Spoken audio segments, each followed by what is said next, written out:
बहुत सारी government jobs की सैलरी नहीं होती है स्टार्टिंग 45,000 हाँ रुपए। तो सर। एग्रीकल्चर में कौन कौन से डिसिप्लिन वाले मेजरली अपने इन्वायरमेंटल साइंस से एग्जाम दे सकते हैं क्या? सर ये एग्ज़ाम मेनली 2 पोर्शन में डिवाइडेड रहता है। एक होता है पेपर 1 एंड पेपर 2। पर ज़्यादा सीरियसली मैंने एग्ज़ाम से जस्ट 2 महीने पहले ज़्यादा सीरियसली पढ़ा था। ऐसे पढ़ किसी भी क्वेश्चन को आप अटेम्प्ट करते हो तो आपका क्या माइंडसेट रहता है, आप उसको कैसे डील करते हो? यूजीसी नेट ही क्लियर नहीं किया, बल्कि उसके अंदर जेआरएफ भी लगाया, और केवल जेआरएफ ही नहीं लगाया इन्होंने, उसमें फर्स्ट रैंक भी ये लेकर आए। 100 परसेंटाइल जो आई है, जो फर्स्ट रैंक आई है ना यूजीसी जेआरएफ में, उसका राज यही है। सिलेबस लेकिन इतना वास्ट होता है कि पूरा कवर करना कहाँ से करोगे, तो वो तो एक तरीके से पॉसिबल भी नहीं रहता। फिर यूट्यूब पे काफ़ी लेक्चर मिल जाएँगे। मैंने जो कौन कौन सी यूनिट नहीं कवर करनी चाहिए, आपने वो चीजें कवर की है जो एग्जाम में जो आती है, एग्ज़ाम ये में तो आती कन्फर्म है, है। फिर मैंने उसके बाद पेपर देखे पीवाईक्यू, फिर मुझे लगा कि यहाँ से तो नहीं हो सेमिनार भी हो रहा था तो उसमें भी खुशबू ने पढ़ाई की है, ये मैंने देखा है। वो अलग वो बात तो है कि कर एग्रोनॉमी सकता के सर। साइंटिस्ट ये वीडियो नहीं देखने चाहिए। आपके कितने मार्क्स आए थे? 100 लोग अगर एग्जाम दे रहे हैं, मतलब केवल एक जने को जेआरएफ फेलोशिप मिलेगी, ठीक है। अब जैसे खुशबू ने 2 महीने में क्लियर किया है, डजंट मीन कि आप 2 महीने में कर सकते हो, आप उसको 5 महीने दो। आप डेली पढ़ते हो, ये मुझे पता है, मतलब लेकिन डिसिप्लिन में अपने आप को रखना एक बहुत बड़ी चीज है, तो कैसे कर पाते हो आप? हाँ, 150 क्वेश्चन है, पूरे अटेम्प्ट करके आओ आप। हाँ सर। कितने साल मिलती है यूजीसी जेआरएफ फेलोशिप जो है? 5 साल के लिए ये 5। अनएक्सपेक्टेड तो बिल्कुल नहीं था। नमस्कार साथियों, स्वागत है आप सभी का आईआरआई वाला यूट्यूब चैनल पर। और आज का ये वीडियो आप सभी के लिए बहुत इंपॉर्टेंट होने वाला है। आज के इस वीडियो में हम चर्चा करेंगे कि यूजीसी नेट को कैसे क्लियर करें, और नेट ही नहीं, उसके अलावा आप जेआरएफ को भी कैसे क्लियर कर सकते हैं। आज हमारे साथ हमारे खास मेहमान हैं खुशबू, जो कि आईआरआई के अंदर ही अभी एमएससी स्कॉलर है, और इन्होंने अपनी एमएससी के साथ ही यूजीसी नेट ही क्लियर नहीं किया, बल्कि उसके अंदर जेआरएफ भी लगाया, और केवल जेआरएफ ही नहीं लगाया इन्होंने, उसमें फर्स्ट रैंक भी ये लेकर आए। तो ये हमारे लिए बहुत गर्व की बात है, एज ए एग्रोनॉमी डिवीजन के लिए ये गर्व की बात है। तो खुशबू, पहले अपने बारे में थोड़ा दर्शकों को बताइए। Thank you sir. Myself Khushbu, and I am doing MSc in IRI in agronomy, and I have achieved 100 percentile in UGC NET June 2024. तो क्या खुशबू ये एक्सपेक्टेड था आपको कि 100 परसेंटाइल आप लेके आ जाओगे? नहीं सर, एक्सपेक्टेड तो बिल्कुल नहीं था। मतलब ये था कि हाँ हो जाएगा, वो भी आंसर की वगैरह देखने के बाद लगा था कि हो जाएगा, लेकिन 100 परसेंटाइल तो नहीं एक्सपेक्टेड था सर। चलो बहुत बढ़िया, ये बहुत ही गर्व की बात है, क्योंकि मोस्टली देखो मैं आप सभी को बता दूं कि जो यूजीसी नेट, या हम उसको नेट ही बोलते हैं मोस्टली, यूजीसी नेट इन्वायरमेंटल जो साइंस है, वो मोस्टली जो इन्वायरमेंट साइंस से एमएससी करते हैं वो भी उसमें अपियर होते हैं। और इसके अलावा एग्रीकल्चर में कौन कौन से डिसिप्लिन वाले मेजरली अपने इन्वायरमेंटल साइंस से एग्जाम दे सकते हैं? सर एग्ज़ाम तो वैसे बहुत सारे डिसिप्लिन से दे सकते हैं, लेकिन मेनली सॉइल साइंस, एग्रोनॉमी और एग्रोकेमिकल्स, एनवायरमेंटल साइंस वाले तो देते ही हैं। हाँ हाँ। वैसे वेजिटेबल हॉर्टी दे तो सकते हैं, बट देते मेनली सॉइल साइंस और एग्रोनॉमी वाले हैं, और एनवायरमेंट वालों का तो है ही सब्जेक्ट। हाँ, तो मतलब जैसे कि एग्रोनॉमी और सोइल वाले ही क्यों देते हैं, मतलब, और ये क्यों देना चाहिए, मतलब सर क्यों वो इम्पोर्टेंट? क्योंकि उनके सिलेबस काफ़ी रिलेटेड रहता है सर। जैसे अब उसमें वो एनवायरमेंट में एक पोर्शन होता है कौन सा? Sir, ecology. इकोलॉजी होता है, हम्म। और एक मतलब अर्थ का सिस्टम से रिलेटेड होता है पेडोलॉजी। सर। पेडोलॉजी मतलब हाँ, उसका एक पोर्शन आ जाती है सर। Environmental geoscience. हाँ, इन्वायरमेंटल जियो एनवायरमेंटल साइंस। Geoscience, yes. उसका भी काफ़ी पोर्शन, जैसे सोइल और एग्रोनॉमी वाले हम पढ़ते ही रहते हैं। फिर एग्रोमीटेरोलॉजी में भी हम उसका काफ़ी पोर्शन पढ़ लेते हैं। फिर इकोलॉजी, ये सब चीज़ें, इकोसिस्टम, काफ़ी चीज़ें रिलेटेड हो जाती हैं सर हमसे, तो इसलिए उस चीज़ का बेनिफिट रहता है। अब जैसे इस बार एक क्वेश्चन भी था एनवायरमेंटल साइंस का, वो था मतलब मेन जो इन्वेजिव प्लांट्स थे उनकी फैमिली पूछी हुई थी, तो अच्छा वो एग्रोनॉमी वाले में वीड थे मेनली, तो अच्छा। अच्छा। एग्रोनॉमी वालों के लिए तो काफ़ी रिलेटेड था, किसी को आए या ना आए, हमसे तो मतलब वैसे काफ़ी रिलेटेड था, तो हम इजीली कर सकते थे उसको बिल्कुल टैकल। बिल्कुल। तो सबसे पहले अगर कोई मान लो बीएससी का भी कोई स्टूडेंट देख रहा होगा, तो आप ये बताइए कि ये यूजीसी नेट एग्जामिनेशन क्या होता है? Only UGC net examination. UGC net examination एक वैसे तो असिस्टेंट प्रोफेसर के लिए एलिजिबिलिटी क्राइटेरिया है, और पीएचडी में एडमिशन के लिए एक आपका एग्जाम है with JRF, and from this year it's also for PhD admission only without JRF. हाँ, ये ये पहले कैटेगरी। पहले ये हुआ करता था इसमें कि अगर जैसे एक्चुअली हमारे जैसे आईसीआर में तो क्या है कि पीएचडी में एडमिशन के लेने के लिए एसआरएफ की एग्जाम होती है। बट हाँ जो सर। अदर स्ट्रीम्स है ना, जैसे आर्ट्स मान ले, या हम जो भी कॉमर्स वगैरह या अदर स्ट्रीम है, उनके अंदर क्या है, नेट के स्कोर के बेसिस नेट पे ही के फिर स्कोर। इंटरव्यू होता है, और ऐसे होता था पहले। बट हाँ अभी सर। इसके अंदर क्या है, तीसरा और ये ऑप्शन कर दिया है कि अगर आपको केवल पीएचडी में एडमिशन लेना है तो वो भी इसके अंदर एक कट ऑफ वो डिसाइड करते हैं, और उस कट ऑफ से ज़्यादा होंगे वो एलिजिबल हो जाते हैं पीएचडी में एडमिशन लेने के लिए। एडमिशन के लिए, उसके हाँ बाद में सर। इंटरव्यू भी इसके अंदर होता है और फिर एडमिशन मिलता है। वो केवल एडमिशन इन्वायरमेंटल साइंस में मिलेगा, अगर आप एग्रोनॉमी से दे रहे हो तो आपको एडमिशन जरूर नहीं मिलेगा वो पीएचडी में, लेकिन अगर आपका जेआरएफ क्लियर हो जाता है तो वो जो उसके अंदर स्कॉलरशिप है वो आपको मिल सकती है। एम आई राइट? हाँ, हाँ सर, स्कॉलरशिप ठीक मिल सकती है। है। तो इसके अंदर हम बात करते हैं, तो सबसे पहले हम बात कर लेते हैं इसमें पेपर के पैटर्न की। इसको कंडक्ट कौन कराता है?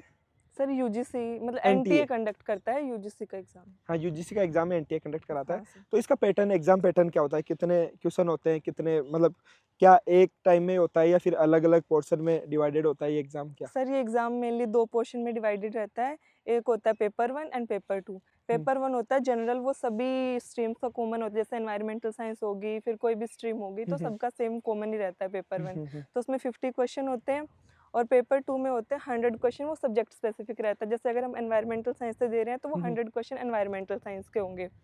अब तो और हर क्वेश्चन के 2 मार्क्स होते हैं और कोई नेगेटिव मार्किंग नहीं होती है। ओके, इसमें कोई भी नेगेटिव मार्किंग नहीं है, मतलब नहीं जो है सर। हमारे 150 क्वेश्चन है पूरे अटेम्प्ट करके आओ आप। हाँ सर, वो तो ज़रूरी ठीक है। है, ये एक बेनिफिट भी है और नुकसान भी है। ठीक है, तो जैसे पेपर 1 की आपने बात की, तो पेपर 1 में क्या-क्या आता है? कौन-कौन सी सब्जेक्ट आती है? पेपर 1 की मेनली 10 यूनिट रहते हैं सर। हुँ, हुँ। जैसे डेटा इंटरप्रिटेशन है, फिर हुँ, हुँ। मैथमेटिकल रीजनिंग है, हुँ, हुँ। लॉजिकल रीजनिंग है, हुँ, रीडिंग कॉम्प्रिहेंशन है, फिर आईसीटी, टीचिंग एप्टीट्यूड, रिसर्च हुँ, हुँ। एप्टीट्यूड और आईसीटी वगैरह है। ये मतलब सब ये मतलब सब टोटल 10 हमारे यूनिट्स हैं। मतलब उससे रिलेटेड नहीं है जो हम रेगुलरली हम कुछ भी हमारे डोमेन में जो पढ़ रहे हैं हाँ उससे सर, रिलेटेड जैसे है। कम्युनिकेशन ये वगैरह तो हम एक्सटेंशन में फिर भी थोड़ा बहुत पढ़ लेते हाँ, हैं, हाँ। थोड़ा-थोड़ा रिलेटेड है सर। एक एनवायरमेंटल साइंस भी रहता है, तो हमारा तो ये भी बेनिफिट है, वो 5 क्वेश्चन एनवायरनमेंट के ही आते हैं पेपर 1 में भी 5 क्वेश्चन ओके, रहते हैं। ओके, ठीक है। हाँ सर। और उसके बाद में हम पेपर 2 की बात करते हैं।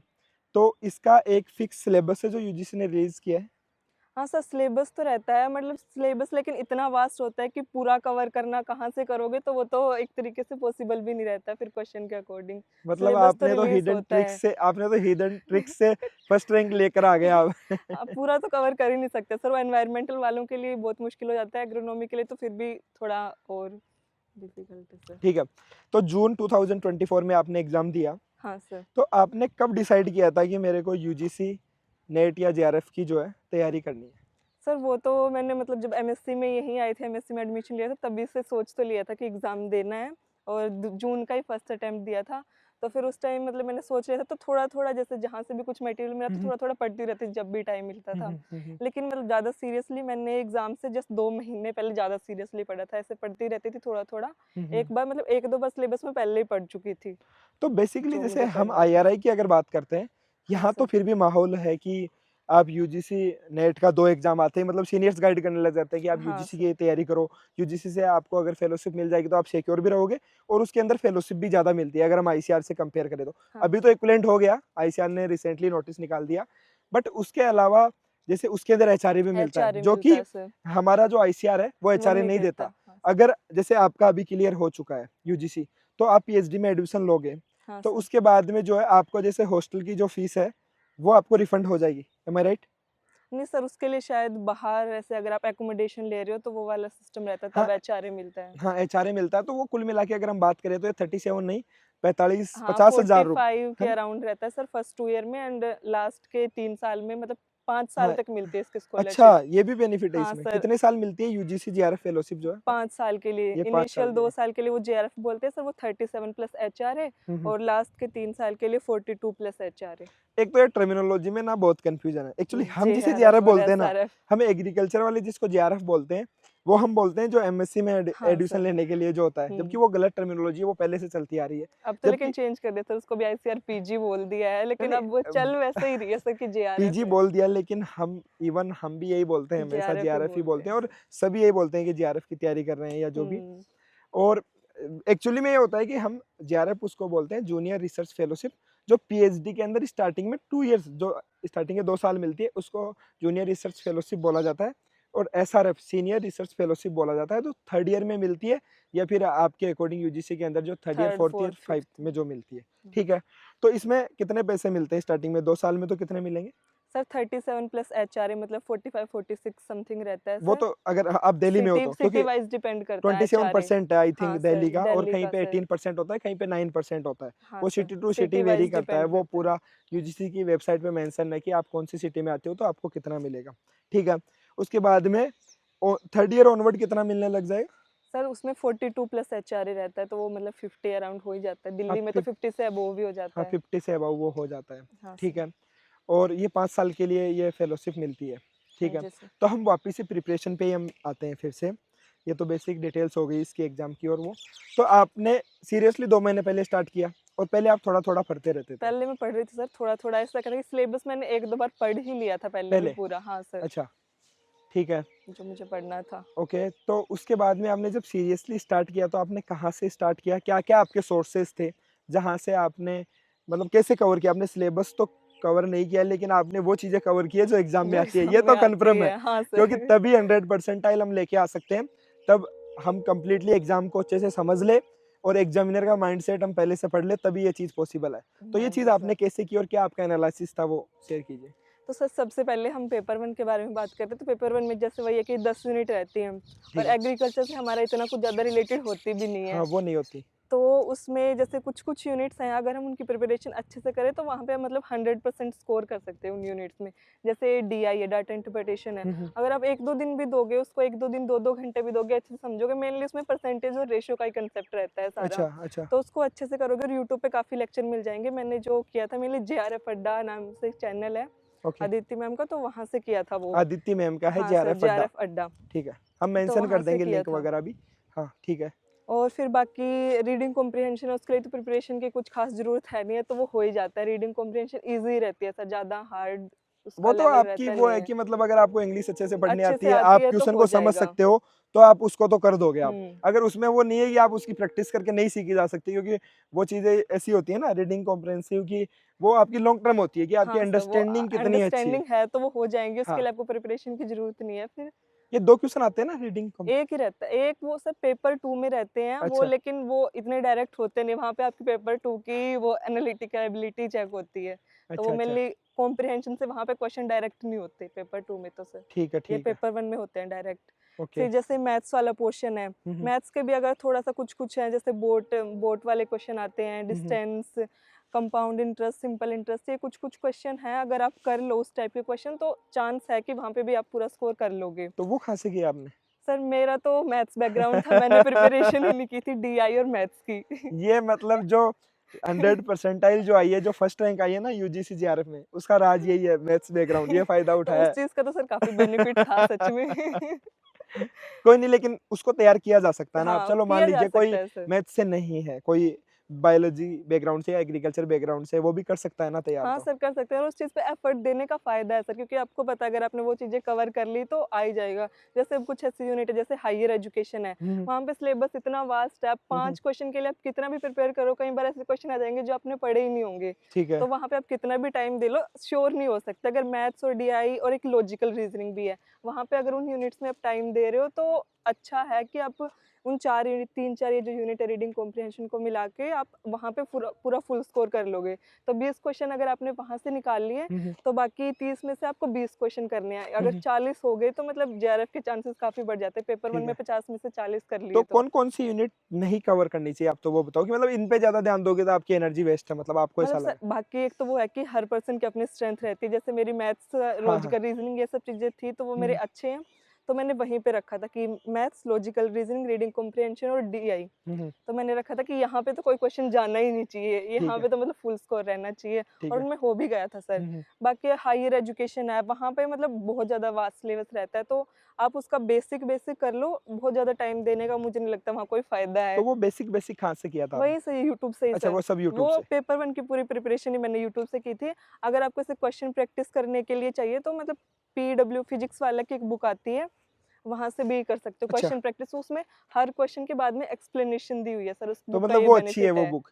हाँ, तो अगर वो आपको ऐसे चाहिए क्वेश्चन प्रैक्टिस करने हैं या तो पेपर फिर 1 के लिए, पीवाईक्यू निकाल के। हाँ, पेपर 1 के लिए। हाँ सर। तो वो क्या नाम से है? सर फिजिक्स वाला पीवाईक्यूज़ मतलब डिस्क्रिप्टिव ऐसे मतलब मैं लिंक दे दूंगी सर हाँ, वैसे। उसका लिंक हम शेयर हाँ कर सर। देंगे, जिसमें कि आपको पेपर 1 के एक तो प्रीवियस ईयर क्वेश्चंस मिल जाएँगे, जो हाँ हेल्प सर। करेंगे उसमें कि इस प्रकार के आपको क्वेश्चंस पता लग आते हैं। जाएगा कि आपको कहाँ पे ज़्यादा तैयारी करने की ज़रूरत है, किस यूनिट हुँ, में आप हुँ। कितना कर ले रहे हो। ठीक है, क्योंकि ठीक बहुत है। ज़्यादा डेप्थ में जाने की भी ज़रूरत नहीं है, जहाँ पे वो चीज़ डिमांड ही नहीं कर रहा है पेपर, तो फिर वो टाइम वेस्ट है। हाँ, बिल्कुल, बिल्कुल। यही तो एक स्ट्रैटेजी होती है जो हमेशा मदद करती है, और मैं आप सभी को बता दूँ आईसीआर एआईडब्ल्यूए पीजी जिसको हम बोल रहे हैं, एग्रोनॉमी 2023 के अंदर खुशबू की वहाँ पे भी फर्स्ट रैंक थी, तो ये लंबा वास्ता है फर्स्ट रैंक का, कोई ऐसा नहीं है कि केवल यूजीसी के एग्ज़ाम में इन्होंने फर्स्ट रैंक अचीव की है। ठीक है खुशबू, ये हमने बात कर ली पेपर 1 की। अब हाँ पेपर सर। 2 की बात करते हैं। जो एनवायरमेंटल साइंस है, उसको आपने कैसे तैयार किया? सर पेपर 2 का मतलब मैंने बेसिक शुरू किया था। पहले तो एक मधुराज पीके की एक नोट्स है वो बेसिकली एक बुक है छोटी-सी, मैंने वहाँ से शुरू किया था। एक क्या बार नाम वो बताया आपने? मधुराज पीके, मधुराज वो पीके। एक नोट्स हैं कंपाइल किए हुए मतलब 100-100 मतलब शायद 120 या 150 से कुछ पेज हैं, वो ठीक है, कंपाइल नोट्स ही हैं। ओके। तो मैंने 1-2 बार पहले उनको पढ़ा था। फिर वहाँ से फिर मैंने उसके बाद पेपर देखे पीवाईक्यू, फिर मुझे लगा कि यहाँ से तो नहीं हो पाएगा। फिर टेलीग्राम पे जैसे चैनल है कुछ जैसे जाकलिट फॉर एनवायरनमेंट करके ये हाँ, हाँ, 1-2 चैनल है। हाँ, वहाँ हाँ। पे डिस्कशन ग्रुप भी और क्विज़ भी आते हैं ठीक रेगुलर है, ठीक है, एनवायरमेंटल साइंस के। ठीक है। तो फिर वहाँ पे मैंने देखा था कि मतलब अनअकैडमी के नोट्स भी अवेलेबल थे। वैसे तो मुझे वो ऑलरेडी भी मिल गए कहीं और से, हुँ, हुँ। लेकिन आपको टेलीग्राम पे भी मिल जाएँगे वो सारे ठीक है, नोट्स। ठीक है। अनअकैडमी के मतलब पीपीटी या नोट्स की। तो मतलब ये इतने बार इतना कहाँ से ढूँढेंगे, मतलब जो भी हमारे जो दर्शक हैं, तो ये सब हम एक व्हाट्सएप ग्रुप बना देंगे, तो उसमें हम शेयर कर देंगे, ये सब आपके पास हाँ होगा। सर। तो एक व्हाट्सएप ग्रुप की लिंक है कमेंट सेक्शन में या डिस्क्रिप्शन बॉक्स में हम मेंशन कर देंगे, तो उससे आप वो ग्रुप जॉइन कर लोगे, तो हम उस ग्रुप में ये पूरा मटेरियल जो भी ये बता रहे हैं खुशबू, लिंक्स वगैरह जो भी सब कुछ, वो वहाँ पे हम शेयर कर देंगे। हाँ, ठीक है। फिर आपने अनअकैडमी के नोट्स मिल वो गए हैं, नोट्स पढ़े थे। तो सर ठीक है। एक बार जब आप ऐसा था कि एक बार 1-2 बार जब वो नोट्स पढ़ोगे तो वो भी कंप्लीटली समझ जाएँगे क्योंकि वो नोट्स है, बुक नहीं है, वो पूरा ज़्यादा डिटेल में वो है नहीं है। हुँ, हुँ। तो 1-2 बार आप पढ़ो फिर उनके बाद ऐसे कि और फिर एक ये भी चीज़ थी कि सर हमने तो ऐसे एमएससी में जो सपोर्टिंग था वो एनवायरमेंटल साइंस लिया था। हुँ, तो वो हुँ, कोर्स भी थे, 2 कोर्स वो भी पढ़े थे। तो हुँ, हुँ। बेसिक कुछ-कुछ चीज़ें हाँ, वहाँ से मतलब भी वहाँ पता से भी चली चीज़ें मतलब कवर, मतलब सारी डाइवर्स। चीज़ें कनेक्ट हो रही थी सर वो हुँ, कहीं हुँ। न कहीं से सारी चीज़ें। ओके, ओके, और ठीक उन है। नोट्स को भी जैसे तक कि 5-6 बार तो मैंने पढ़ा ही होगा। फिर ओके, वो नोट्स पढ़ने के बाद एक कैटलिस्ट की ऑब्जेक्टिव बुक है। कैटलिस्ट। कैटलिस्ट रुपेंद्र सिंह की एक ऑब्जेक्टिव बुक है, हुँ, हुँ। पीवाईक्यूज़ हैं उसमें यूनिट वाइज़ हैं। ठीक तो है, मतलब लास्ट 10 टू 12 ईयर के पीवाईक्यूज़ क्वेश्चन है उसमें। ठीक है। तो वो क्वेश्चन भी मतलब आप अच्छे से करो विद डिस्क्रिप्शन उनके ये नहीं है कि सिर्फ इसका ये आंसर है तो ठीक है। वो उस क्वेश्चन से रिलेटेड चीज़ें भी आप पता करो कि हाँ, इस कांसेप्ट से क्वेश्चन है, अगर इसको थोड़ा चेंज करके दिया जा सकता है तो कैसे दिया जा सकता है। मतलब पीवाईक्यूज़ बेस्ड बहुत रहता है सर इसका पेपर। आपको जो सबसे ज़्यादा अगर मैं बोलूँ कि हेल्प किसने की तैयारी में, तो पीवाईक्यू जो आपने पीवाईक्यूज़ कैटलिस्ट, हाँ सर। और और वो मतलब मैंने अनअकैडमी के पर्सनली नोट्स भी भी हैं। मतलब 1-2 बार मैंने भी दिया है, मेरा खुद का भी नहीं हुआ ये क्लियर, लेकिन मुझे भी ये पता था क्योंकि मैंने ये सोल्व नहीं किए, मतलब सब बोलते थे कि हम तो जस्ट ऐसे ही दे के आ जाते थे एग्ज़ाम की, ठीक है देना है। अगर वास्तव में यहाँ पे आईआरआई की मैं बात बताऊँ, तो जो 1 महीना जो तैयारी करता है ना यहाँ पे, अगर यूजीसी के लिए सीरियसली, उसका जेआरएफ होता ही है, ये हाँ मैंने सर, देखा है। अगर गाइडेंस हो और 1-2 हाँ। महीने आप कर लो तो आपको पता है ना बस कि क्या पढ़ना है, अगर आपको वो डिसाइड नहीं करना है, बस आपको पता है कि ये पढ़ना है तो बस। और ये सबसे बड़ी प्रॉब्लम बताऊँ क्या है? चलो ठीक है, आईआरआई में जो स्टूडेंट्स होते हैं उनको तो फेलोशिप एसआरएफ की मिल रही है। हाँ वो सर। ये एग्ज़ाम इसलिए देते हैं कि हमें ज़्यादा पैसे मिले, हाँ ठीक सर। है? या फिर एमएससी में हम सिक्योर हो जाए तो ठीक है, वो टेंशन नहीं रहे, वो दिमाग में बर्डन ना रहे। हाँ सर, पहली ये चीज़ भी तो है। ये है। लेकिन जो बाहर जो है ना, उनको लगता है कि यार यूजीसी से एनवायरमेंटल साइंस, यार उससे भी क्या जेआरएफ निकल सकती है? तो आपके सामने है, सिर्फ निकल नहीं सकती है, फर्स्ट रैंक भी अगर एग्रीकल्चर का स्टूडेंट ला रहा है, एग्रोनॉमी का स्टूडेंट ला रहा है, तो एक वास्तव में वो बहुत बड़ी बात है। मतलब हम देखें तो कि एनवायरमेंटल साइंस जिसकी कोर सब्जेक्ट है, अगर उसको पीछे छोड़ के आप आगे निकल रहे हो जिसमें आपका डोमेन भी नहीं है, ये वास्तव वास्तव में एक बहुत बड़ी चीज़ है, और ये सब कर सकते हैं। बट उसके लिए जैसा कि बताया खुशबू ने कि एक प्रॉपर स्ट्रेटजी आपकी होनी चाहिए, जिसके अंदर आपको पता होना चाहिए कि आपको क्या पढ़ना है, क्या नहीं पढ़ना है। तो यही मटेरियल था या और भी कोई सोर्स? सर मेन तो यही मटेरियल था, बस ये कि हाँ, मल्टीपल टाइम रिवाइज करो तभी आपका कंसेप्ट बिल्ड होगा पेपर में, वहां जाके तभी आप ऑप्शन एलिमिनेट कर पाओगे, खास करके पेपर 2 के केस में। और वो बहुत जरूरी है क्योंकि पूरा सिलेबस तो मुझे लगता है एनवायरमेंट साइंस वाले भी पूरा कवर नहीं कर सकते, इतना डाइवर्स सिलेबस जो रहता ये है। बात खुशबू आपने बोली ना कि मल्टीपल टाइम रिवाइज करो, ये बात तो हर एग्ज़ाम पे फिट होती है हाँ सर। मतलब। हुँ, हुँ। तभी आपकी वो स्ट्रेंथ बनेगी कि आप पेपर में ऑप्शन एलिमिनेट कर रहे हो, और वो सबसे ज़्यादा ज़रूरी है कि पूरा सिलेबस किसी से कवर नहीं होता, सारे क्वेश्चन किसी को नहीं आते हैं, वो ऑप्शन एलिमिनेशन का ही वो रहता है सारा। हाँ, और इसमें यूजीसी वाले में एग्ज़ाम में ज़्यादा ऑप्शन एलिमिनेशन से ही क्वेश्चन होते हैं हाँ मतलब, सर। है ना? हुँ। और इसमें किस टाइप के क्वेश्चंस आते हैं मतलब थोड़ा वो भी बताओ? मतलब सीधे डायरेक्ट क्वेश्चन आते हैं या जैसे कि statement type, assertion, reason type, या जो मल्टीपल ऑप्शन वाले आते हैं ना अपने 1, 2, 3 ओनली, उस टाइप के आते हैं कैसे? Sir multiple option statement type सब ज़्यादा रहते हैं सर। मैच द फॉलोइंग वही भी? मैच द फॉलोइंग वही वो सेम पैटर्न है हमारा सर। आईसीआर, जेआरएफ, एसआरएफ का जो पैटर्न होता है एटलीस्ट सेम सा होता है ना हाँ थोड़ा सर। पैटर्न, तो क्योंकि एनटीए एग्जाम कंडक्ट करा रही है तो एनटीए सभी एग्जाम्स में वो सेम ही पैटर्न वो रखती है, ठीक है। हुँ। तो आपने क्वेश्चंस कैसे सोल्व किए? जैसे एलिमिनेशन वाली आपने ट्रिक बताई, एक थोड़ा असर्शन रीजन क्वेश्चन कैसे सोल्व करते हो आप वो बताओ, मतलब कि स्टेटमेंट वाले क्वेश्चंस को आप कैसे सोल्व करते हो, मतलब आपका क्या माइंडसेट होता है अब जब आप उस क्वेश्चन को अटेम्प्ट करने जा रहे हो, तो या किसी भी क्वेश्चन को आप अटेम्प्ट करते हो तो आपका क्या माइंडसेट रहता है, आप उसको कैसे डील करते हो? तो सबसे पहले तो वही क्वेश्चन अच्छे से पढ़ना है। कई बार क्वेश्चन है तो ऐसा होता है, खास करके ये पेपर 2 के लिए, पेपर 1 में जो डीआई के क्वेश्चन होते हैं हाँ ना, हाँ, वहाँ पे आप क्वेश्चन पढ़ने में इतना वो हो जाओगे कि वो समझना सबसे ज़्यादा इंपॉर्टेंट है। उसको आप कितना टाइम निकाल लो सॉल्व करने ठीक में, है, लेकिन समझो अच्छे से।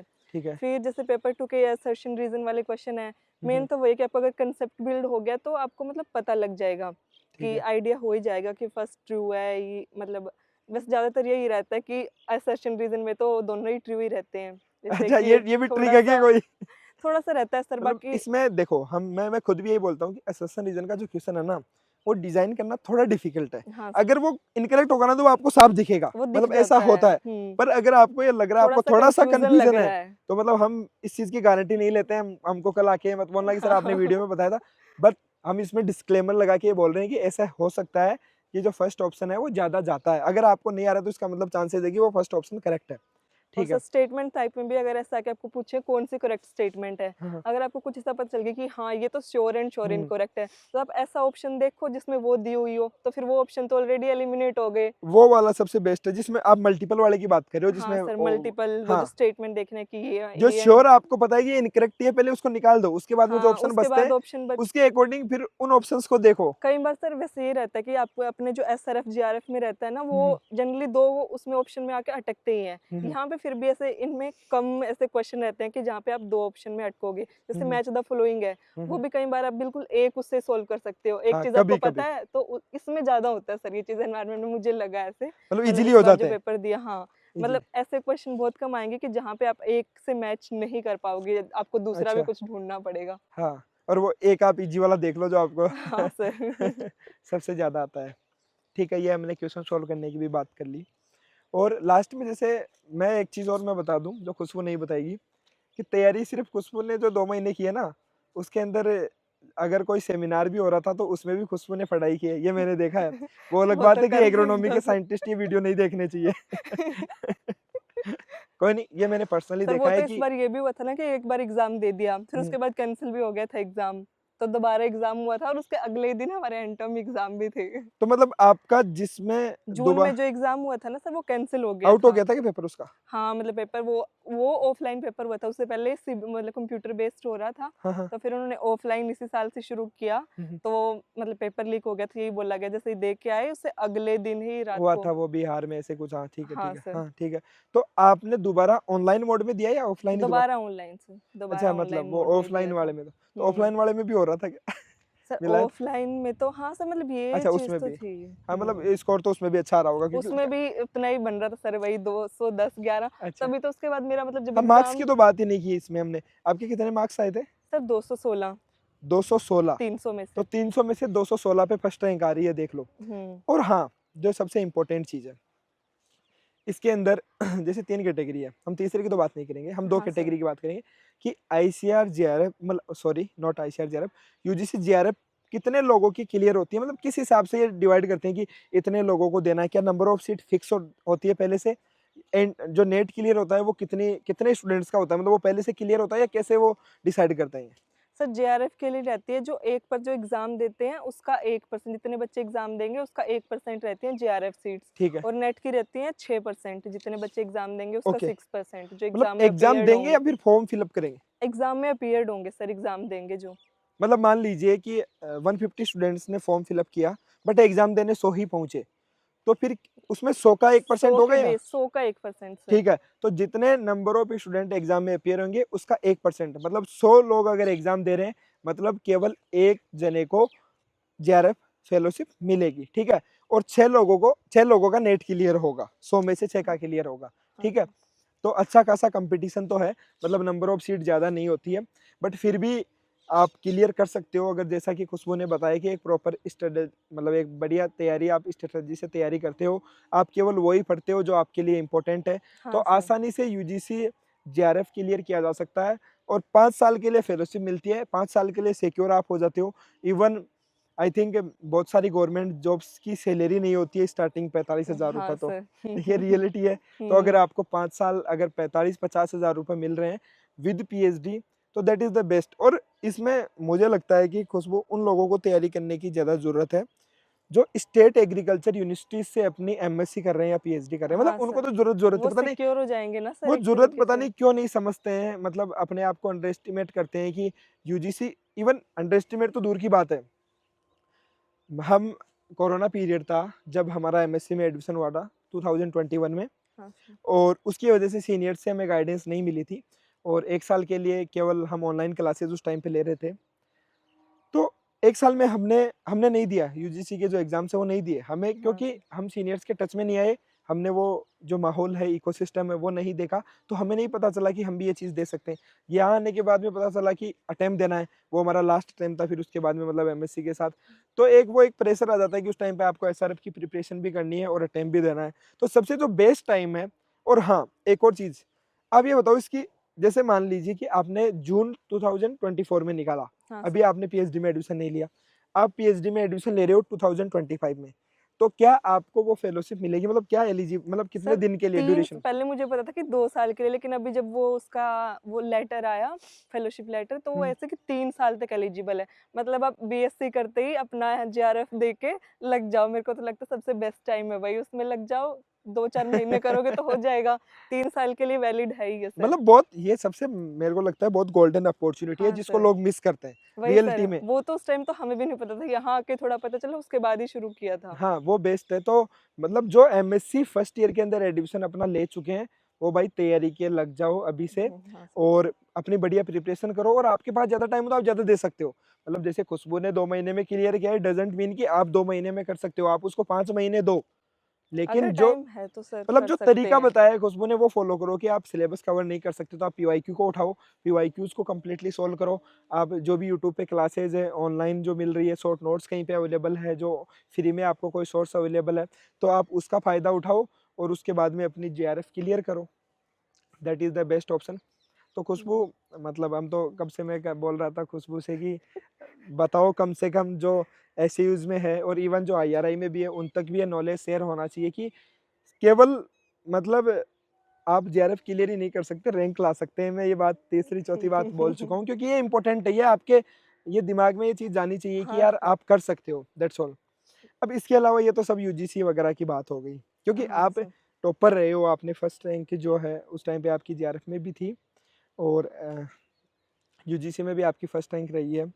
तो मतलब ये क्या माइंडसेट है, मतलब ये क्या, मतलब ये खून में ही क्या है कि रैंक तो लानी है, मतलब हमेशा क्या माइंडसेट रहता है, मतलब आप कैसे मोटिवेट रखते हो अपने आप को कि आप डेली पढ़ते हो ये मुझे पता है, मतलब लेकिन डिसिप्लिन में अपने आप को रखना एक बहुत बड़ी चीज़ है, तो कैसे कर पाते हो आप? हाँ सर, बेसिकली ये है कि दिन में ऐसे कुछ ना कुछ तो पढ़ो, 1-2 घंटा ही सुबह पढ़ लो, क्योंकि सबसे बेस्ट टाइम मेरे को लगता है कि सुबह का है। उसके बाद दिन में आप थक गए, कुछ ऐसा कहीं बाहर चले गए या कुछ भी हो, तो सुबह एटलीस्ट 1-2 घंटा पढ़ लो, तो फिर ऐसे पूरे दिन के लिए एक वो रहता है कि हाँ, आपने आज कुछ पढ़ा है। इवन सर मेरे जेआरएफ के टाइम भी मैंने से बहुत लेट प्रिपरेशन शुरू की थी, बट वो था कि ये मैंने सारे यूजीए कोर्सेज़ थे कि अच्छे से पढ़े थे। क्योंकि उस टाइम में पहले ही एफओ वगैरह का भी सोच रही, तो पूरी जनरल एग्रीकल्चर पढ़ रखी थी, तो फिर लास्ट में डिसाइड किया था ये तो जेआरएफ का तो। ये बेसिक जो हम मैं मतलब मैं इस चीज़ को बहुत मानता हूँ कि आपके बेसिक्स क्लियर होने हाँ चाहिए। सर, बेसिक्स क्लियर बेसिक्स होना मतलब बहुत ज़रूरी है। कम पढ़ो, लेकिन आपका फंडामेंटल क्लियर होना चाहिए किसी सब्जेक्ट को लेके कि ये ऐसे है तो ये ऐसे है। ऐसे है। चाहे आप कम पढ़ लो, लेकिन जब किसी भी चीज़ को हम टॉपिक को हम पढ़ते हैं तो उसको थ्रोली पढ़ो, और उसको जब तक आपके वो कंसेप्चुअल क्लियरिटी ना हो, आपको आगे नहीं बढ़ना चाहिए। हाँ सर। ठीक है। इसके अलावा भी गूगल सोर्सेज़ की भी आपने मदद ली हाँ होगी। सर, गूगल सोर्सेज़ मतलब वही है कि आपको ने देखना है कि एग्जाम में क्या क्या चीज़ आ रही है, फिर उसके अकॉर्डिंग आप जहाँ से भी कवर कर सकते हो उस चीज़ को करो। हाँ, हाँ, पीवाईक्यूज हमेशा अपने साथ रखो कि देखते रहो उनको, चाहे वो पेपर 1 के या पेपर 2 के, वहाँ से ठीक पता है, चले आपको क्या लेवल आ रहा है एग्जाम का और आपने कितना पढ़ लिया, कितना ज़रूरत है फिर आगे पढ़ने की।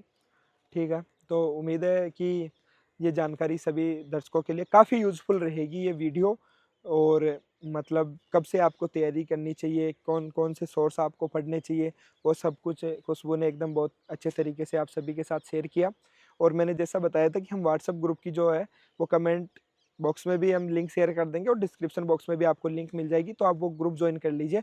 वो ओनली यूजीसी से रिलेटेड ही होगा, उसमें कोई भी इन्फॉर्मेशन होगी।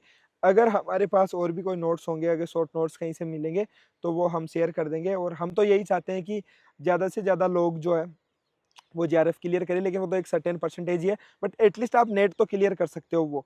और यहाँ तक कि जो यूजीसी जो आपका नेट है, वो आपको कई जगह मदद करता है। अगर आप असिस्टेंट प्रोफेसर के लिए भी जाते हो अगर ऐसे यूज़ में, तो आपका अगर एएसआर भी नेट क्लियर नहीं है, तो आप यूजीसी नेट को भी वहाँ पे यूज़ में ले सकते हो। कुछ यूनिवर्सिटीज़ उसको नहीं मानती है, बट कुछ फिर भी उसको यूजीसी नेट को भी एक्सेप्ट करती है, तो वो आपका नेट भी क्लियर हो जाएगा।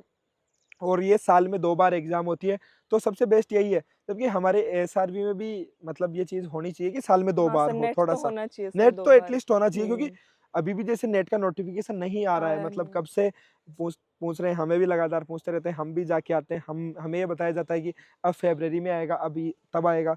लेकिन जो स्पष्ट है, वो चीज़ क्लियर नहीं है, मतलब कहीं न कहीं ये अपने लेक है हमारे सिस्टम में। वहीं पे यूजीसी जो है पर वो कंडक्ट कराती है। इवन एक बार तो साल में 3 बार भी हुई थी, हाँ सर, एक 2023 बार में। हुई थी क्योंकि कोविड की वजह से लेट चल रहा था, फिर उन्होंने रेगुलर साइकिल शुरू कर दिया था, तब हुई थी हाँ, सर। तो वो रेगुलरली कराते रहते हैं। तो ये जिनके लिए भी यूज़फुल है, उन सभी दोस्तों को ये वीडियो आप शेयर करो। और जो पहली बार आईआरआई वाला पे आए हैं, तो वो सब्सक्राइब कर लीजिए चैनल को। और अगर आपका कोई और भी क्वेश्चन है, तो आप वो कमेंट बॉक्स में मेंशन कर सकते हैं। देखते रहिए आईआरआई वाला। Thank you.